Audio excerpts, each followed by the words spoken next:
దేవునికి స్తోత్రము. అనుదిన దేవుని వాక్య ధ్యానమునకై ఈరోజు 2025 సంవత్సరము డిసెంబర్ నెల 15వ తారీఖు. ఈరోజు ధ్యాన వాక్యము పరిశుద్ధ గ్రంథము నుండి కీర్తనల గ్రంథము 139వ సంకీర్తన 23వ వచనాన్ని మనము ధ్యానించుకుందాము. ప్రియ దేవుని బిడ్డలారా, వాక్య ధ్యానములో ఉన్నటువంటి ప్రతి బిడ్డను దేవుడు ఆయన ప్రశస్త నామములో మిమ్మల్ని దీవించుచు మీకు శుభములు దీవెనలు అనుగ్రహించుగాక. వాక్యాన్ని మనము చదువుకుందాము. కీర్తనలు 139:23. దేవా, నన్ను పరిశోధించి నా హృదయమును తెలుసుకొనుము, నన్ను పరీక్షించి నా ఆలోచన తెలుసుకొనుము.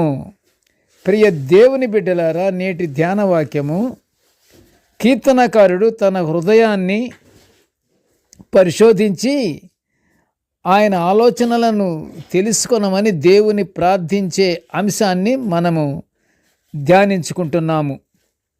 ఇక్కడ దావీదు ఆశతో దేవుని ప్రార్థించుట, తనలో దేవునికి ఆయాసకరమైన మార్గం ఏమైనా ఉన్నదేమో, తండ్రి పరిశోధించు నాయన నా యొక్క హృదయాన్ని అని వేడుకుంటున్నట్లుగా మనకి పరిశుద్ధ గ్రంథంలో ఈ వాక్యము తెలుపుతుంది. ఒకవేళ దేవుని పరిశోధనలో ఆయాసకరమైన మార్గం ఉన్నదని తెలిసినట్లయినా ఉన్నట్లయినా ఉండినచో నిత్య మార్గమునందు నడిపించమని దేవునికి మనవి చేసుకుంటున్నాడు కీర్తనాకారుడు. మరి ప్రియ దేవుని బిడ్డలారా, మనల్ని దేవునికి దావీదులాగా మరి మన హృదయాలను సమర్పించుకోవాలి. మనలో ఉన్నటువంటి లోపాలను మనము తెలుసుకోవాలి. మన లోపాలు మనకే తెలుస్తుంటాయి. ఒకవేళ తెలియని లోపాలు ఏమైనా ఉంటే, తండ్రి నాలో లోపాలు కానీ ఉంటే అయ్యా నన్ను క్షమించు తండ్రి, నా లోపాల నుంచి నన్ను బయటికి నాయన రప్పించు తండ్రి, నీ యొక్క సన్మార్గంలో మేము నడుచుచూ నిన్ను స్తుతించుకునే భాగ్యాన్ని మాకు అనుగ్రహించు తండ్రి అని దేవుని వేడుకోవాలి. ప్రియ దేవుని బిడ్డలారా, మనల్ని పరీక్షించుకోవాలి. మొట్టమొదట మనం నిత్యము ఆధ్యాత్మికమైన అవసరాల గురించి ప్రార్థన చేయాలి. దావీదు గారు కూడా నిత్యము ఆధ్యాత్మిక విషయాల గురించే దేవుణ్ణి వేడుకునేవాడట. పరిశుద్ధ గ్రంథములో ఇవ్వబడినటువంటి అంశాలలో ఆయన తన సొంత కార్యక్రమాల గురించి అడగటం కాదట. ప్రియ దేవుని బిడ్డలారా, ఆధ్యాత్మికమైన అవసరాలు, వాటిలో ఏమైనా ఆధ్యాత్మికంగా నేనేమైనా వెనకబడి ఉన్నానేమో, నేను పరిశోధించుకోవాలి అని తనంతట తానే విమర్శించుకునేవాడట. ఆత్మశక్తి కొరకు, ఆత్మ ఫలాల కొరకు ప్రార్థన చెయ్యాలి. ప్రియ దేవుని బిడ్డలారా, మనలో ఉన్న బలహీనతలు పోవాలంటే ఒక్కటే ఆయుధం కలిగి ఉండాలి. ఆ ఆయుధమే ప్రార్థన. హృదయపూర్వకంగా దేవుణ్ణి మనం వేడుకోవాలి. అప్పుడు దేవుని నుండి వచ్చే ఫలితం కొరకు మనము ఎదురు చూడాలి. ఎప్పుడైతే మనం హృదయపూర్తిగా మనము దేవుని అడుగుతున్నామో అది మనకు తెలుసు.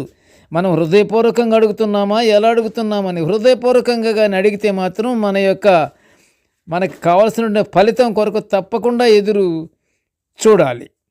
మన ప్రార్థనలోని కోరికలు నెరవేరే వరకు పట్టు వదలకుండా ప్రార్థనతోనే ఉండాలి. ప్రార్థనలు మనం చేయాలి. దేవునితో మనం సన్నిహితంగా మనము గడపాలి.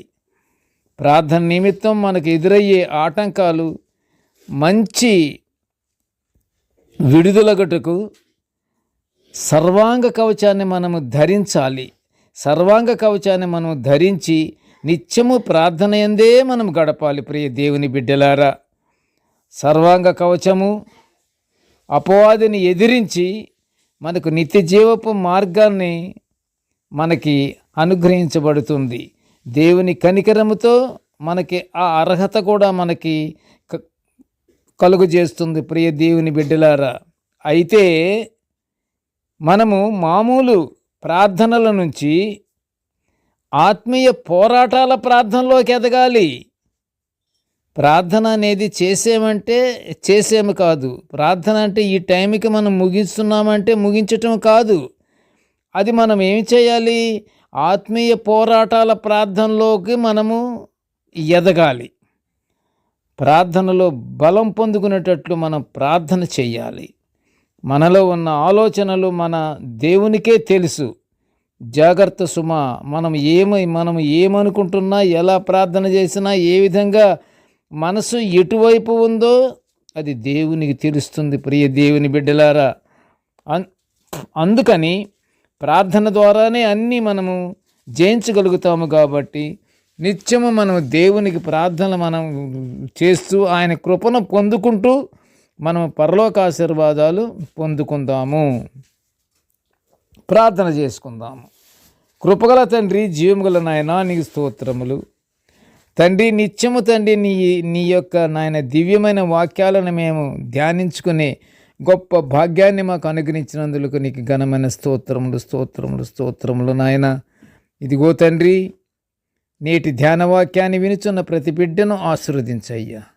దేవా, మేము నిత్యము తండ్రి నీ యందు దేవా మేము మనస్సు ఉంచి తండ్రి నిన్ను విశ్వసించి నిన్ను నమ్ముకొని నీ యందు ప్రార్థనా పూర్వకంగానే పట్టువదలని ప్రార్థనతో దేవా మేముండి నీ యొక్క ఆశీర్వాదాలు మేము పొందుకునే భాగ్యాన్ని మాకు అనుగ్రహించమని నాయన ఈ మనవులన్నీ యేసయ్య పుణ్యనామమున వినయముగా వేడుకొనుచుంటున్నాము తండ్రి.